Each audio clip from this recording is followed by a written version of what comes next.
자, 내년부터 변동금리형 주택담보대출 한도가 최대 16%가량 줄어든다. 정부가 가계대출을 줄이기 위해 기존 총부채 원리금 상환 비율 DSR 규제보다 엄격한 스트레스 DSR 제도를 시행하면서다. 그러면서 금융위원회는 내년부터 모든 금융권의 변동금리형 혼합형 주기형 대출을 대상으로 스트레스 DSR 제도를 시행한다고 27일 발표했다. DSR을 산정할 때 금리가 올라갈 가능성을 감안해 일정 수준의 가산금리를 더하는 제도라고 합니다. 자, DSR은 연소득 대비 연간 원리금 상환액의 비율로 40% 이하를 유지해야 하는데요. 스트레스 DSR 제도를 도입하면 실제 적용받는 대출 금리는 그대로지만 대출 한도가 줄어든다라고 합니다. 과거 5년 새 가장 높았던 가계대출 금리와 현 시점 금리를 뺀 값으로 가산금리를 정한다라고 합니다. 자, 그래서 연소득 5천만 원의 차주가 30년 만기 주담대를 받을 때 1.5%의 가산금리를 붙이면 한도는 5천만 원 가량 줄어든다고 합니다. 자, 여러분, 이게 무슨 말일까요? 자, 스트레스 DSR 도입을 하면 대출 한도가 소득 5천만원 차주 기준에서 3억 3천에서 2억 8천으로 이렇게 줄어든다라는 거예요. 소득 1억 원 차주 기준에서는요, 6억 6천까지 내 대출이 가능한 게 5억 6천 이렇게 줄어듭니다. 1억이 줄어든다라는 겁니다. 자, 이걸 왜 할까요? 네. 아니, 가뜩이나 대출 안 돼서, 그리고 대출 금리가 높아서 이 스트레스를 받는데, 아니, 스트레스 DSR은 뭡니까? 네. 그 이유가 뭘까요? 자, 정부에서 할 수 있는 가장 쉬운 방법이 뭡니까? 대출을 규제하는 거예요. 대출 규제요. 여러분, 대출 규제하면 부동산 시장에 어떤 영향이 있습니까? 대출을 규제하잖아요. 그럼 부동산 시장에 어떤 영향이 있어요? 자, 대출을 줄인다. 그럼 부동산 시장에 흘러 들어가는 유동성이 감소하는 겁니다. 유동성이 감소한다는 의미는요, 결국은 부동산 가격 상승에 제한이 걸린다라는 거예요. 자, 제가 그림을 잠깐 그려보면요, 늘 지겹게 그림을 그리지만 이렇습니다. 요렇게 되었다가 요렇게 되었죠. 네, 지금 요렇게 된 상태에서 이렇게 되었습니다. 맞습니까? 자, 21년 연말부터 해서 주구장창 떨어지던 부동산 가격대가 이때 특례 보금자리 대출, 특례 보금자리 대출의 시행으로 시중에 일시적인 유동성이 공급이 되면서 집값이 상승을 하게 되었다는 거예요. 그리고 이 포인트에서 특례 보금자리 대출 폐지로 인해서 결국은 지금 일정 부분에 하락이 있었다라는 겁니다. 그런데 여기서 우리가 앞으로 감내를 해야 될 고통이 무엇이겠습니까? 바로 공급 부족이에요. 공급 부족. 자, 지금 서울 부동산, 특히 서울 같은 경우는요, 공급이 부족하다라는 의견이 많아요. 자, 보시면, 자, 들어가시면 부동산 지인 들어가시면 서울의 입주물량 보세요. 자, 2024년도에 19,000세대로 떨어집니다. 그리고 25년도 오케이 34,000 그런데 26, 27 입주 물량이 상당히 감소한다라는 거예요. 네. 그러면 이게 정부에서는 우려가 된다. 우려스럽다라는 거예요. 입주 물량이 감소하면 집값이 꿈틀꿈틀 될 거라는 것은 정부에서도 너무나 잘 아는 사실이다. 자, 입주 물량이 감소한다는 것은요, 결국 전세가가 조금씩 변동을 한다라는 건데, 전세가 변동하면 매매가에 영향을 줄 수밖에 없다는 거죠. 근데 전반적 전체 시장에서는요, 집값이 비싼데 전세가가 움직여봤자 큰 변화는 아니겠지만, 그러나 국지적으로 어떤 아파트는요, 전세가 매매가 확 달라붙을 수도 있다라는 거예요. 이런 게 시장을 멱살 잡고 다시 상승으로 끌고 올라갈 어떤 특정한 에너지가 될 수 있다는 겁니다. 그 에너지를 정부에서요, 매우 이제는 두려워하는 거예요. 그렇기 때문에 스트레스 DSR, 즉 가계대출 총량을 줄이면서 부동산에 추가적으로 흘러갈 무슨 유인책을 감소시키려고 하는 그런 것으로 보이는 거예요. 지금 이해되십니까? 그런 걸 보이는 거예요. 결국은 추가적인 집값 상승, 이제 내년에 4월 10일에 뭐가 있습니까? 총선이 있죠. 총선 때 부동산 정책에 대해서 비판받지 않으려면요, 부동산 가격을 움직이게 하면 안 된다는 거예요. 왜 1월달부터 대출 규제를 추가적으로 시행하겠습니까? 4월달 총선이 있기 때문에 그래요. 4월 총선이 있으면은 당연히 집값을 묶어두는 게 현재 여당에 좀 더 유리한 정책인 것 같아요.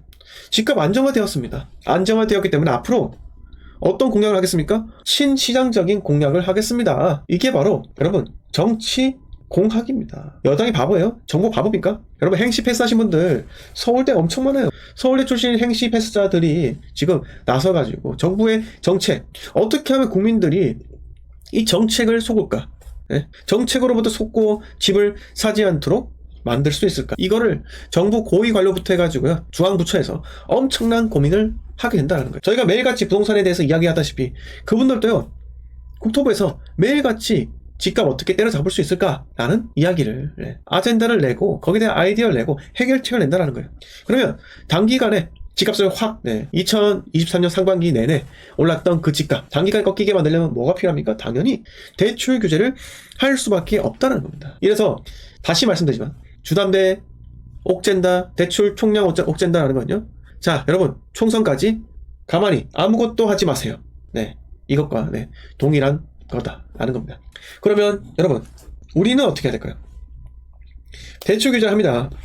그러면 다시 시장이 살짝 내려갈 수도 있다는 거예요. 특히 서울 수도권 더 크게 영향을 받을 겁니다. 우리는 어떻게 해야 돼요? 대출 안 받고 투자하면 되죠, 여러분. 당연한 거 아니겠습니까? 주담대 옥젠다. 그러면 실거주 안 하면 되죠. 전세 끼고 매수하면 되죠. 그게 당연한 거 아닌가요? 너무 쉬운 거 아니에요? 현금 가지고 전세 끼고 갭 투자하세요. 단 이 주선생이 강조하는 그 지역에 한해서만 투자를 하시라고요. 그게 매우 중요하다라는 겁니다. 엉뚱한 서울 수도권 인천 이런 거 사면 된다? 안 된다. 자, 제가 어디 살았습니까? 어디 살았어요? 2023년도, 24년도. 투자는 어디요? 투자는 대구예요. 대구. 자, 제가 오늘 어떤 가면 쓰신 분, 가면이 아니고 캐릭터로 치장하신 분이 있었는데, 그분이 방송에 나와가지고 이런 이야기 하더라고요. 대구는 때가 아니다. 대구가 때가 아니랍니다. 왜요? 그러면서 울산은 때가 되었대요. 울산. 입주량이 엄청 감소한다. 빅데이터 전문가 이야기 하더라고요. 근데 저는 빅데이터 봅니까? 빅데이터 안 봅니다. 울산 부동산 제가 예언했잖아요. 입주 물량 급감으로 인해서 전세가부터 상승한다. 울산은 회복하게 됩니다. 2023년부터. 울산은 회복하게 되나? 투자할 가치가 높습니까? 낮습니까? 울산은 대구보다 낮습니다. 여러분 투자는요. 쌀 때 사는 거예요. 신호가 시장이 좋아지는 신호가 된다. 그러면은 이미 놓쳐요, 여러분. 놓친다고요. 선진입해서 그걸 물건을 내가 하루나 빨리 매수해서 하루나 빨리 여러분 남들보다 좀 더 빠르게 2년이라는 시점을 보유를 하면요. 양도소득세 일반과세를 받아서 나중에 내가 원하는 시기에 팔 수 있다는 거예요. 그거를 왜 모르실까요? 사람들이 집을 사는 본질적인 이유에 대해서 말씀드렸죠. 집을 사는 본질적인 이유는요. 집값이 오르고 있기 때문이에요. 집값이 오르고 있기 때문입니다. 집값이 오르지 않으면 사람들이 집을 안 사요. 그러면 우리는 투자를 할 때 사람들이 집을 사고 있는 그 시기에 해야 됩니까? 아니면 사람들이 집을 사지 않는 그 시기에 해야겠습니까? 당연히 사람들이 집을 사지 않는 시기, 대다수의 사람과 반대로 투자를 해야 돼. 그래야 돈 벌죠. 지금 광수 형님하고 광석 형님, 관광 브라더스 서로 토론하고 하잖아요. 그게 중요한 거 같으세요? 절대 안 중요합니다, 여러분. 부동산 전문가 교수들이 하나같이 이야기해도 중요하지 않다고요. 그들이 언제 올라간다? 집값이 오르면 분위기 좋으면 사도 늦지 않다? 그 말은 중요하지 않습니다. 왜? 책임지지 못할 말입니다. 제가 뭐라고 했습니까? 부동산 투자할 때 가장 먼저 최우선적으로 해야 될 일은요? 리스크부터 제거하는 거예요. 우리가 그 리스크가 뭡니까? 부동산에서 가장 큰 리스크가 뭐예요? 하락할 게 바로 리스크잖아요. 하락할 리스크. 그러면 그 하락할 리스크를 우리가 제거하기 위해서는요? 뭘 합니까? 뭘 해야 되죠? 싼 걸 사면 되는 거예요. 그거 심화예요. 재건축이요, 재개발이요, 여러분 중요하지 않습니다. 재개발 초기 구역 들어가가지고 단계 올라갈 때마다 돈 버는 그런 쾌감 알죠? 아는데 꼭 그걸 해야지만 돈을 버는 게 아니라고요. 재개발 투자에서 한 방에 목돈을 넣어서 대박 나고 싶겠지만요. 굳이 재개발이 아니더라도 나는 투자를 해서 조금씩 소액 투자해서 돈을 벌 수가 있다니까요. 2천, 3천, 4천 갭, 1000짜리 갭 이런 걸 가지고 조금씩 부풀려 나가는 겁니다. 그게 투자예요. 여러분 그게 바로 투자라고요. 한 채가 두 채가 되고 두 채가 네 채가 되고 네 채가 여덟 채가 되는 겁니다. 부동산 투자는 2의 n승이에요. 2의 n승 투자 여러분 하시기 바라겠습니다. 부디 집값이 언제 올라갈까, 시장이 언제 긍정적인 시그널을 쏟아낼까, 이런 거를 보지 마세요. 시장은 늘 좋지 않습니다. 대다수의 사람들과 똑같이 플레이를 한다면요, 시장은 여러분들의 편이 아니에요. 저는 항상 남들이 사지 않을 때 삽니다. 하락기 때 신축 사고요. 하락기 신축과 준신축 사고요. 상승장에 돌입하면요, 대장 아파트 오르는 거 보고 구축을 삽니다. 왜? 구축이 움직이지 않으니까요. 그렇게 하면서 투자를 하는 거예요. 부동산 시장은 별거 있는 줄 아세요? 여러분 제가 대단한 거 같으세요? 저는 대단하지 않습니다. 그냥 공인중개사 자격증 있고 여러 번 사고팔고를 하고 플러스로 방송하는 사람이에요. 대단한 건 없어요. 하지만 여러분 부동산 시장 여러분들이 아는 그 블로그 고수들 있잖아요. 그 블로그에 나오는 고수들, 유튜브에 나오는 고수들, 그 고수들이 과연 하락기 때 쉽게 팔 수가 있을까요? 부동산을 매수해서 하락기 때 쉽게 팔 수 있을까요? 절대 팔 수가 없습니다. 부동산 고수로 하더라도 여러분 그 매물 파는 건요, 초보나 고수랑 똑같습니다. 고수면 더 잘 팔 수 있나요? 못 팝니다. 주식에서 한호가 1틱 2틱 차이로 팔 수 있는 것처럼 부동산에 그렇게 적용될까요? 적용되지가 않아요. 그래서 부동산요, 누구보다 저렴한 타이밍에 매수를 해서 선진을 해야 되는 거고요. 네? 그리고 나서 내가 2년 후 보유한 지 2년 된 시점에 회복을 하면 그때 가서 또 팔지 안 팔지 고민을 하면 되는 문제라고요. 이해되셨습니까? 이해가 되십니까? 그게 바로 부동산이에요. 너무 간단합니다. 여러분 거시경제 어렵게 설명하고 뭐 채권 미 국채 뭐 5년물 뭐 10년물 이렇게 이야기하잖아요. 그것 때문에 부동산 움직이지 아세요? 부동산 절대 그것 때문에 움직이는 게 아니에요. 부동산은 사람이 사고 팔고 그것 때문에 움직입니다. 다만 서울과 수도권은요 워낙 부동산 가격이 세기 때문에 대출에 대한 영향이 크게 받습니다. 강남 부동산 대출 없고 현금만 사는 줄 아세요? 그거 잘못된 상식이에요. 네. 특정한 전문가들이 그렇게 얘기합니다. 강남 부동산 어차피 현금으로 사기 때문에 집값 흔들리지 않는다고요. 그런데 여러분 레미안 대치팰리스 왜 떨어졌어요? 레드펠 왜 떨어졌습니까? 강남 부동산 왜 하락했어요? 왜 하락했습니까? 이거 왜 떨어졌어요? 네? 떨어질 이유 없잖아요. 현금 가지고 샀다면서요. 이거 왜 떨어졌어요? 30% 왜 하락했습니까? 강남 부동산 안 떨어진다면서요. 현금 가지고 샀다고 떨어지지 않는다면서요. 아니라고요. 여러분 그 사람들이 내 주변에는 뭐 대출 안 받고 삽니다. 당신 주변이나 현금 가지고 사겠지. 대부분은 현금 갖고 삽니다. 대부분은 대출 받아 산다고요. 자 보세요. 7월 이후에 어떻습니까? 도어넥셀 이렇잖아요.